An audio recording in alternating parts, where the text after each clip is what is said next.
Amit Shah ji, ANI के साथ बात करने के लिए धन्यवाद।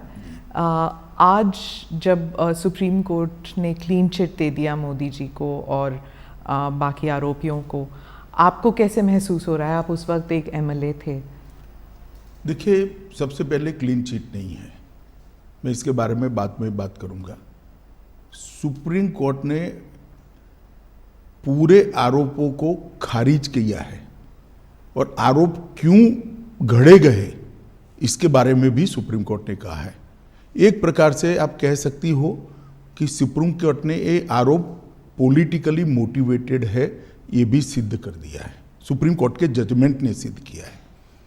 जहां तक कैसा लगा का सवाल है, 18-19 साल की लड़ाई,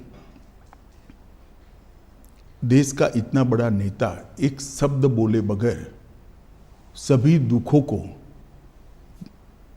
भगवान शंकर के विषपान की तरह गले में उतारकर सहन कर कर लड़ता रहा, और आज जब अंत में सत्य सोने की तरह बह रहा है, चमकता हुआ बह रहा है, तो आनंद ही होगा। मैंने बहुत नज़दीक से मोदी जी को इस दर्द को झेलते हुए देखा है, इस आरोपों को झेलते हुए देखा है, और सब कुछ सत्य होने के बावजूद भी क्योंकि न्यायिक प्रक्रिया चालू है, हम कुछ नहीं बोलेंगे।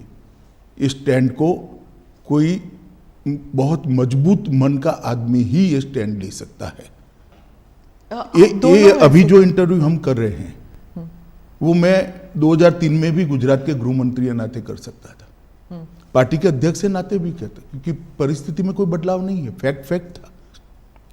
परंतु संपूर्ण न्यायिक प्रक्रिया जब तक समाप्त नहीं हुई तब तक मोदी जी ने इसको प्रभावित करने के लिए कुछ नहीं कहा, चुपचाप उसको सहन करते रहे। मैंने आपसे भी पूछा ये सवाल, मैंने मोदी जी से भी पूछा, और आप दोनों यही कहते थे कि न्यायिक प्रक्रिया चालू है, इसलिए मैं कुछ बोलूँगा नहीं। आपने भी यही कहा और मोदी जी ने भी यही कहा।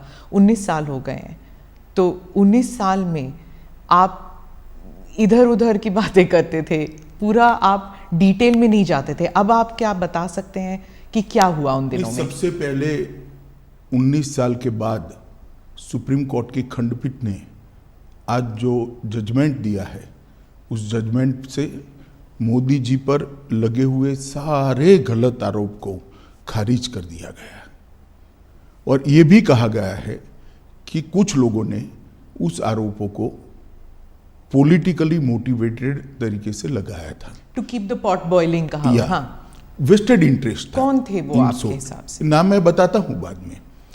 और तीसरा, इससे भारतीय जनता पार्टी की सरकार पर जो धब्बा लगा था वो भी धुला है, और मोदी जी जैसे वैश्विक नेता पर जो गलत आरोप लगाए थे, मैं मानता हूं कि लोकतंत्र के अंदर मोदी जी ने संविधान का सम्मान कैसे हो सकता है, इसका एक आदर्श उदाहरण सभी राजनीति में काम करने वाले लोगों के सामने करा।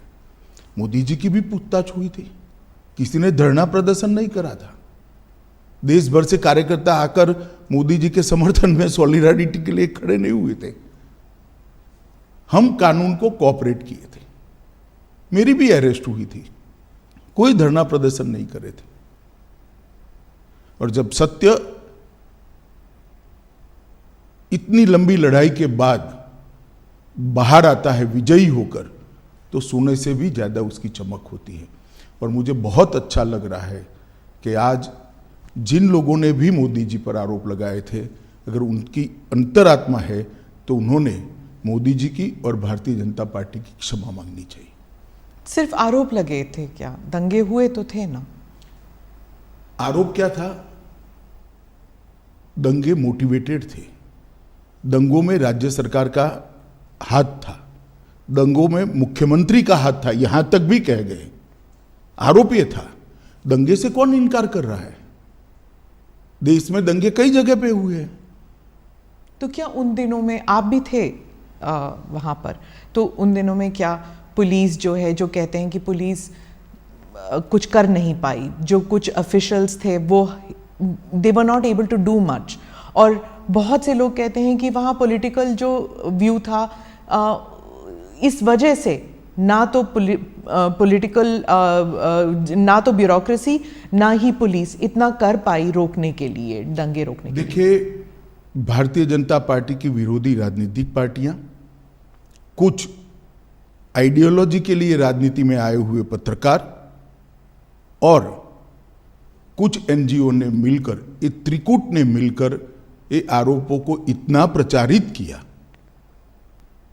और इसका इकोसिस्टम भी इतना मजबूत था कि धीरे धीरे झूठ को ही सब सत्य मानने लगे।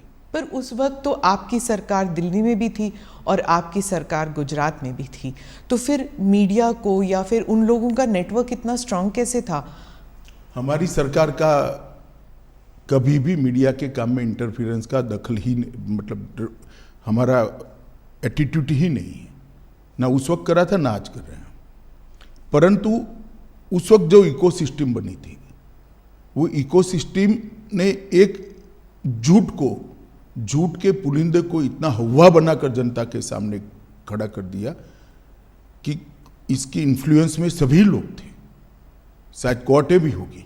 अगर सत्य था तो फिर एसआईटी की क्या जरूरत थी? एसआईटी में आज मैं आपको सत्य बताता हूं, एसआईटी का ऑर्डर कोर्ट का नहीं था। एक एनजीओ ने एसआईटी की मांग करी, कोर्ट ने फॉर सेक ऑफ आस्किंग हमारे लॉयर को पूछा, हमारे लॉयर ने कहा मुझे इंस्ट्रक्शन लेने पड़ेंगे। लंच आवर के बाद फिर से कोर्ट बैठी, हमारी सरकार ने कह दिया कि हमें कुछ छुपाना ही नहीं, तो एसआईटी बने, हमें क्या आपत्ति है। It was consented decision, Gujarat सरकार की रिकॉर्ड पर कंसेंट है। कोर्ट ने अपने जजमेंट में भी लिखा है कि एनजीओ की मांग थी, गुजरात सरकार ने कंसेंट दी है।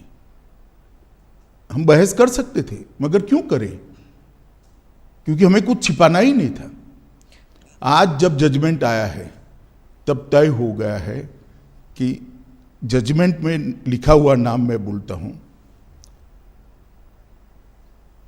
एक पुलिस अफसर का नाम दिया है, एक एनजीओ का नाम दिया है और कुछ पॉलिटिकल एलिमेंट्स का नाम दिया है। ये तीनों ने मिलकर जजमेंट के अंदर ये स्पष्ट कर दिया है कि सनसनी खड़ी करने के लिए झूठ बातों को फैलाया गया, झूठ बातों को आगे बढ़ाया गया और झूठे सबूत घड़े गए। एसआईटी को जो जब जवाब लिखवा रहे थे तब भी उनको मालूम था कि ये झूठा जवाब है, जिसको एसआईटी ने भी बाद में कोर्ट के सामने रखा कि ये झूठे जवाब थे और वो जानते थे कि झूठे। आज कोर्ट ने स्पष्ट कर दिया कि सरकार ने दंगा रोकने के लिए भरसक प्रयास किए। कोर्ट ने यह तय कर दिया कि मुख्यमंत्री ने बार बार शांति की अपील की थी। कोर्ट ने यह तय किया घटनाएं